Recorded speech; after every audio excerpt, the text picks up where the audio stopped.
ചതുർവിധ ഭജന്തേ മാം ജന സുഹൃതിനു അർജുന. എന്റെ ഭക്തന്മാരിൽ 4 കൂട്ടർ മാത്രമാണ് എന്നെ ആശ്രയിച്ച് ജീവിത ലക്ഷ്യങ്ങൾ പ്രാപിക്കുന്ന സുഹൃതികൾ. ആർത്തോ ജിജ്ഞാസുരർത്ഥാർത്ഥി ജ്ഞാനീജ ഭരതർഷഭ. ആർത്തന്മാർ, ദുഃഖങ്ങൾ കൊണ്ടും രോഗപീഠകൾ കൊണ്ടും ഭഗവാനെ ഭജിച്ചും സ്മരിച്ചും കഴിയുന്ന ഭഗവാന്റെ ഭക്തർ. രണ്ടാമത്തേത് ഭഗവാൻ ആരാണ് എന്നറിയുവാൻ ആഗ്രഹിക്കുന്ന ജിജ്ഞാസുക്കൾ. മൂന്നാമത്തേത് തന്റെ സുഖഭോഗങ്ങൾക്കായി ഭഗവാനെ ഭജിച്ച് അവ നേടിയെടുക്കുന്നവർ.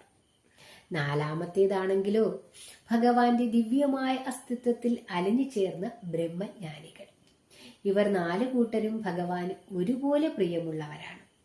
എങ്കിലും ഭഗവാൻ പറയുന്നു, ഇവരിൽ എനിക്ക് ഏറെ പ്രിയം എല്ലാ ആഗ്രഹങ്ങളും നശിച്ച് ഒരു സാധാരണ മനുഷ്യനെ പോലെ ശരീരകർമ്മങ്ങൾ ചെയ്തുകൊണ്ട് ഭഗവാനെ ഭജിച്ച് കഴിയുന്ന ബ്രഹ്മജ്ഞാനിയോടാണത്രേ. ബ്രഹ്മജ്ഞാനിയും ഭഗവാനും ഒരേ അസ്തിത്വം തന്നെയാകുന്നു.